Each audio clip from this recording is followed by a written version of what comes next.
Kamalpur town হলে মর্যাদার সঙ্গে উদযাপিত হল রাজ্যভিত্তিক ২৬তম জাতীয় মৎস্য দিবস। অনুষ্ঠানে উপস্থিত ছিলেন বিধায়ক মনোজ কান্তি দেব সহ বিশিষ্ট অতিথিরা। মৎস্যচাষে অসামান্য অবদানের জন্য রাজ্যের ১৮ জন কৃতি মৎস্যচাষীকে বেস্ট অ্যাওয়ার্ড প্রদান করা হয়।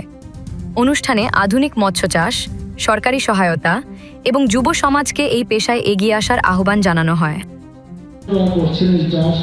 এবং সেটা অত্যন্ত লাভজনক চাষ, যেটা আমাদের আত্মনির্ভর ভারতের দিক দিয়ে আমরা এগিয়ে যেতে পারি।